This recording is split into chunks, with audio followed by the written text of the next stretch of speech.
The whole story of Alice is nothing but a dream. And it shows you that you should prioritize your dreams above everything else.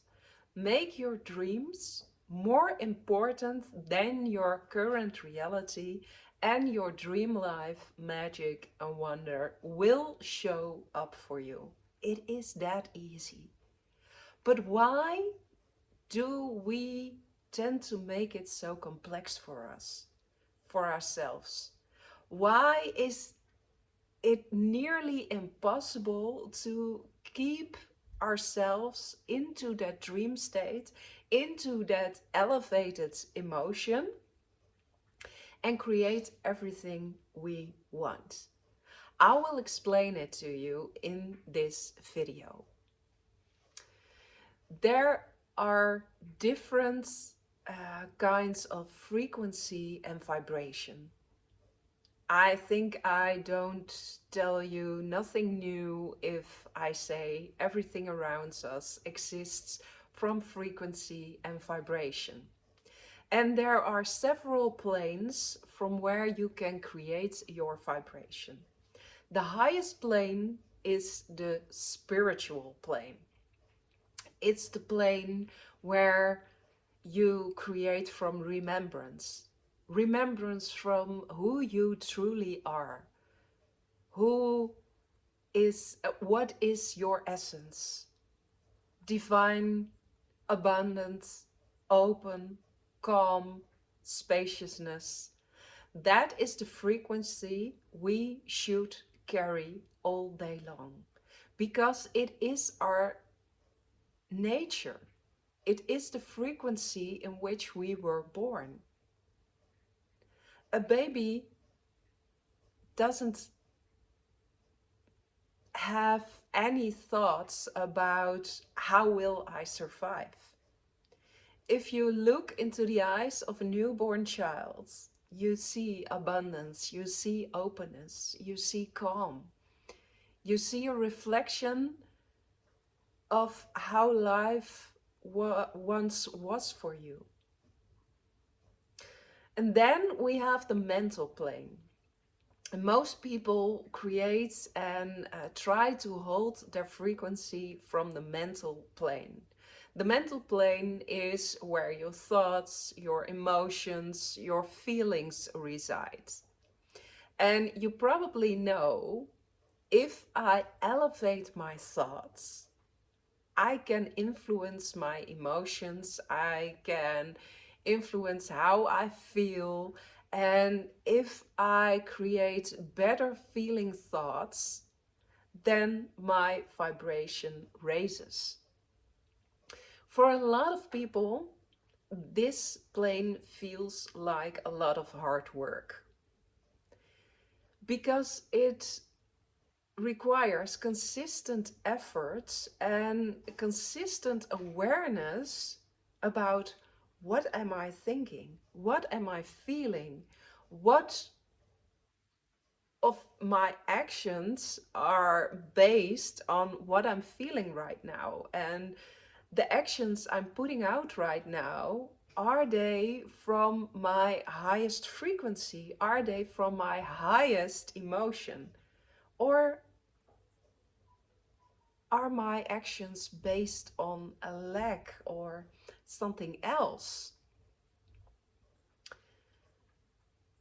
And don't forget, you probably know the picture of the iceberg. Only 5% of our thoughts, feelings, emotions, what we do on a day-to-day basis, is consciousness that we are aware of. The top of the iceberg that lies above the water. And that means that 95% of everything we think is unconscious, is below the water. We aren't even aware of what we are thinking, of what we are feeling. So on an unconscious level, we tend to create what we've always created. And that's mostly based on lack. So the mental plane, to raise your vibration from the mental plane is quite a difficult one. But we have a third plane from where we create. And most of the time, the mental plane and the physical plane intertwine. And the physical plane is resided here on Earth in our 3D density. It's the plane where we create from logic, from reason, from materialism. It's the plane where we only look at our current reality and base everything we do, we feel, our frequency, our vibration on our current state.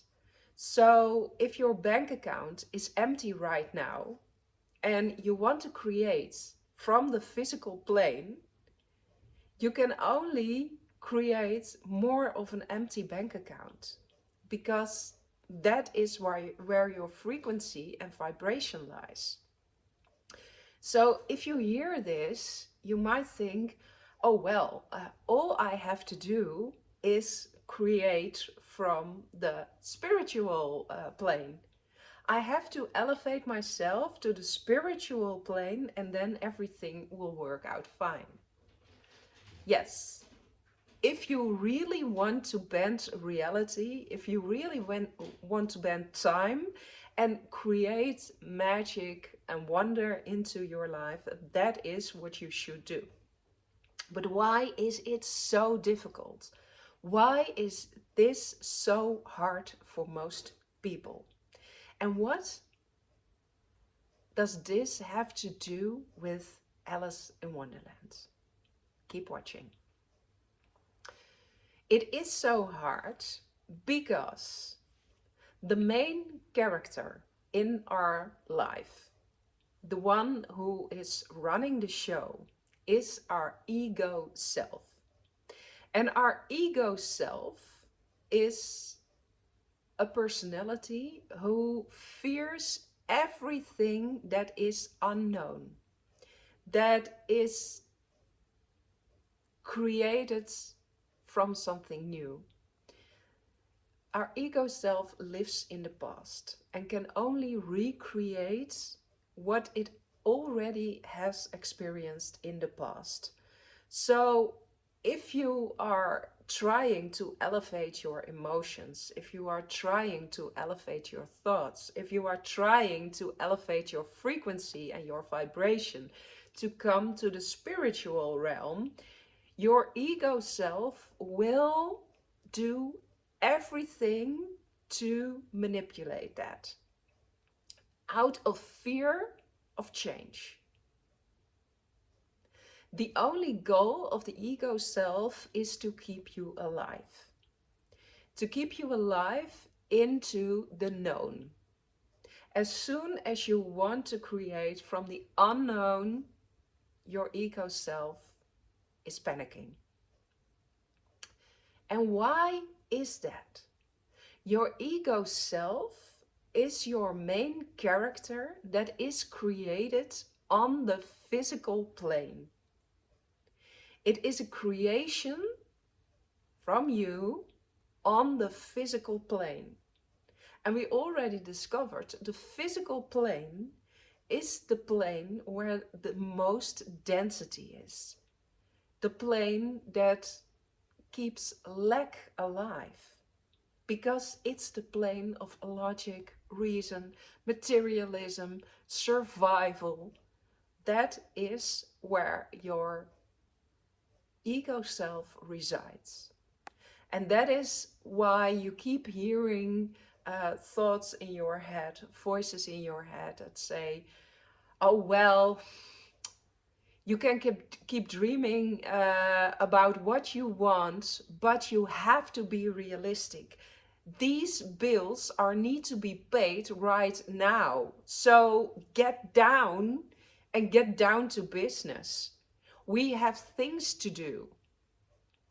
And this is why the majority of people keep on doing hard work, keep on working until they are exhausted because they only listen to their ego self. On the other hand, in the spiritual realm, if you start creating from the spiritual plane, there is your higher self.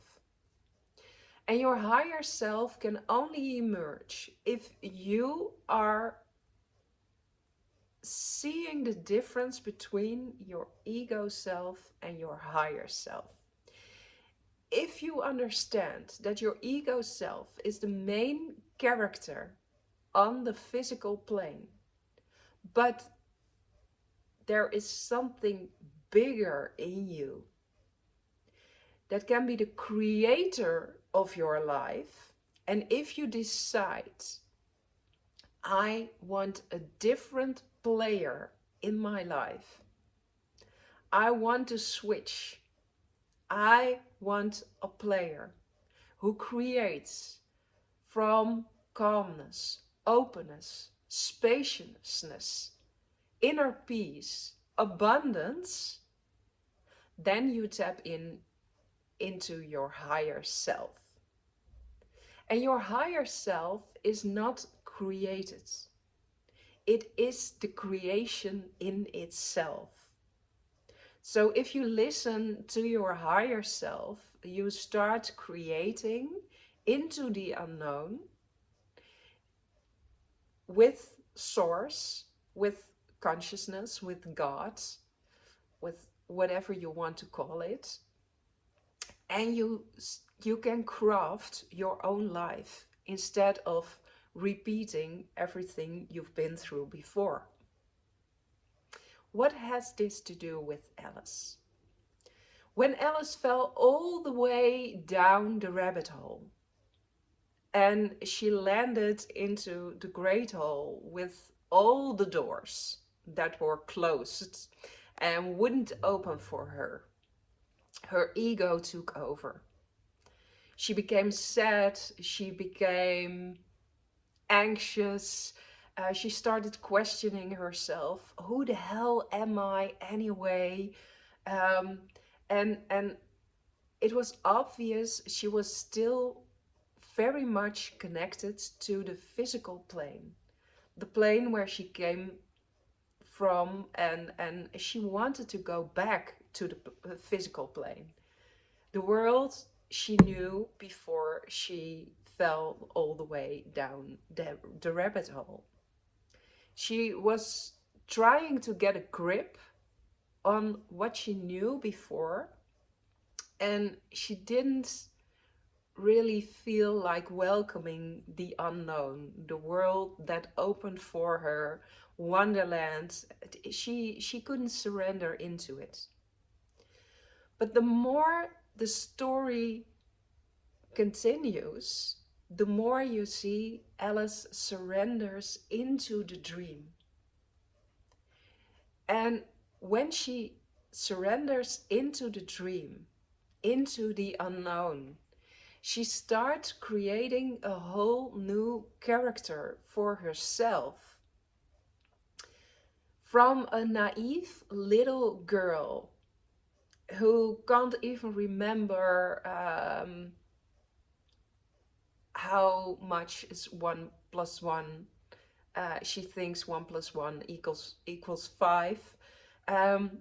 From that naive little girl, she evolves into a badass chick, into a girl who's driven by curiosity, by innocence, by openness, by spaciousness, and she starts telling the truth.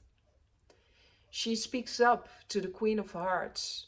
She tells the Queen of Hearts that the whole trial against the Knave of Hearts is completely nonsense. She evolves into a whole new person. Your personal evolution won't come from following your ego self and keep on listening to your ego self. Your personal evolution, your personal growth will come to surrendering to your dreams, to start listening to your higher self, to start creating in the unknown. But that requires from you that you can soothe your ego self, that you can keep coming back to that space of calmness, of openness, of trust, and of certainty beyond logic. You don't know what will happen, so your ego self will freak out. But only if you don't know what will happen next, magic and wonder can come into your life. So Alice shows it perfectly. The more she is detaching herself from everything she once knew, from everything that was familiar to her, and the more she leans into the void, into the unknown, the more she grows, the more confident she becomes. Because her ego self can no longer dictate to her what she needs to believe about herself. Now she's making her own choices. Now she is deciding for herself. Now she is walking her own path. And that implies that she has to listen to what's really true to her, instead of recreating everything she once learned, what was supposed to be real. And this little thing, amongst many, many, many, many other things in the story of Alice, is what keeps mesmerizing me time after time after time again. Because if you really understand the importance of surrendering to your dream and surrendering into the unknown, that is where the real magic happens. Let me know in the comments if it's possible for you already to fully surrender to your dreams, or if your ego self is still the one who decides for you. Like and subscribe to this video, and tell all your friends and family if you want to be inspired by more stories of Alice.